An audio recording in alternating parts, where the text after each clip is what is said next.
السلام علیکم ورحمۃ اللہ وبرکاتہ۔ احصال ثواب کسے کہتے ہیں؟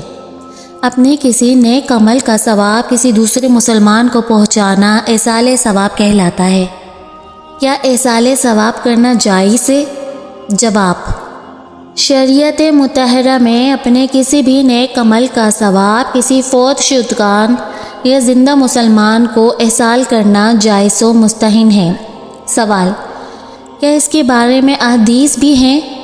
جواب: جی ہاں، احصال ثواب کے ثبوت میں احادیث مبارکہ موجود ہے۔ حدیث: حضرت عائشہ رضی اللہ تعالی عنہا سے روایت ہے کہ ایک شخص نے نبی کریم صلی اللہ علیہ وآلہ وسلم کی خدمت میں عرض کی کہ میری والدہ کا اچانک انتقال ہو گیا اور میرا گمان ہے کہ اگر وہ کچھ کہتی تو صدقے کا کہتی، پس اگر میں ان کی طرف سے صدقہ کروں تو کیا انہیں ثواب پہنچے گا؟ فرمایا: ہاں۔ حدیث نمبر 2۔ حضرت سعد بن عبادہ رضی اللہ تعالی عنہ سے مروی ہے کہ انہوں نے حضور اکرم صلی اللہ علیہ وآلہ وسلم کی بارگاہ میں عرض کی کہ یا رسول اللہ صلی اللہ علیہ وآلہ وسلم، میری ماں کا انتقال ہو گیا ہے، ان کے لیے کون سا صدقہ افضل ہے؟ حضور اکرم صلی اللہ علیہ وآلہ وسلم نے فرمایا پانی۔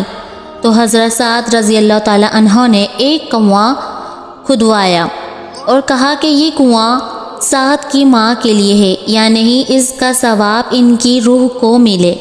سوال: کس کس چیز کا ثواب بخشا جا سکتا ہے؟ جواب: انسان اپنے کسی بھی نیک عمل کا ثواب کسی دوسرے شخص کو پہنچا سکتا ہے، جیسے نماز، روزہ، صدقہ و خیرات وغیرہ۔ کیا زندوں کو بھی احصال ثواب کر سکتے ہیں؟ جواب: جی ہاں، کر سکتے ہیں۔ سوال: کیا اس سے مردوں کو فائدہ پہنچتا ہے؟ جواب: جی ہاں، اس سے نیک لوگوں کے درجات بلند ہوتے ہیں، گناہ گاروں کے گناہ معاف ہوتے ہیں، اور اہل قبر سختی یا عذاب میں مبتلا ہو تو نجات مل جاتی ہے اور اس میں تخفیف ہو جاتی ہے، اور یہ سب اللہ تعالیٰ کے چاہنے سے ہوتا ہے۔ سوال: کیا احصال ثواب کرنے والے کو بھی کچھ ملتا ہے؟ جواب: احصال ثواب کرنے والا بھی اجر و ثواب سے محروم نہیں رہتا، اس کے عمل کا اجر اس کے لیے بھی باقی رہتا ہے، بلکہ ان سب کی گنتی کے برابر نیکیاں ملتی ہیں جن کو اس نے احصال ثواب کیا ہو۔ سوال: احصال ثواب کے بارے میں کوئی واقعہ بھی پیش فرما دیجیے۔ جواب: شاہ ولی اللہ محدث دہلوی رحمۃ اللہ تعالی علیہ، جو کہ نظر و نیاز 40واں تیجا 10واں احصال ثواب کے قائل تھے، لکھتے ہیں کہ شاہ عبد الرحیم صاحب فرماتے ہیں کہ حضور صلی اللہ علیہ وآلہ وسلم کے یوم وصال پہ آپ کے پاس نیاز دینے کے لیے کوئی چیز میسر نہ تھی۔ آخر کار کچھ بھنے ہوئے چنے اور گڑ پر نیاز دی۔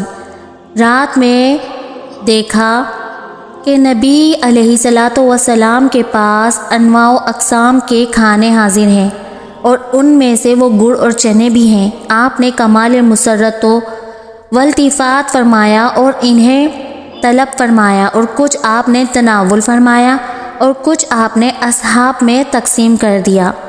سوال: کیا احصال ثواب کسی مقررہ دن ہی کرنا چاہیے یا کسی بھی دن ہو سکتا ہے؟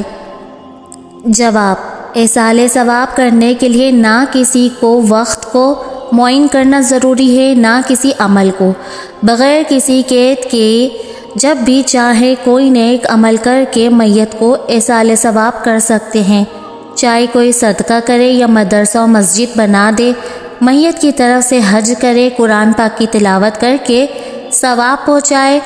یہی کام کسی دن کو معین کر کے کیے جائیں، ان سب میں بھی حرج نہیں کہ دن معین کرنے سے مقصود یہ ہوتا ہے کہ لوگ جمع ہو جائیں اور اہتمام کے ساتھ عمل خیر کیا جائے، اور تعین شرعاً منع نہیں ہے۔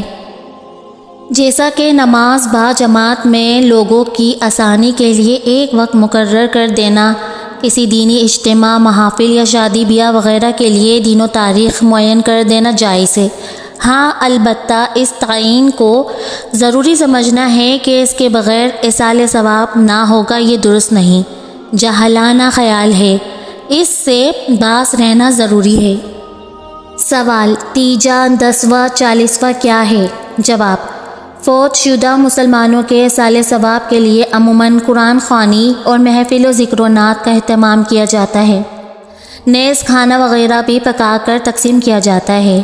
اگر اسی طرح کا اہتمام فوت ہونے کے دوسرے روز ہو تو اسے دوجا، تیسرے روز ہو تو تیجا، 10ویں روز ہو تو 10واں، 40ویں روز ہو تو 40واں یا چہلم، اور سال کے بعد ہو تو برسی کہتے ہیں۔ 1-2 دن آگے پیچھے بھی ہو جائیں تو 10واں، 20واں یا 40واں ہی کہلاتا ہے۔ سوال: ایصال ثواب کا کھانا کون کون کھا سکتا ہے؟ جواب: ایصال ثواب کا کھانا خود بھی کھا سکتے ہیں اور اپنے عزیز و اقربا، احبابوں، اغنیاؤں، فقراؤں سب کو کھلا سکتے ہیں۔ سوال: کیا فاتحہ میں کھانے کا سامنے ہونا ضروری ہے؟ کھانے کا سامنا ہونا ضروری نہیں ہے، سامنے کھانے رکھے بغیر بھی فاتحہ پڑھی جا سکتی ہے۔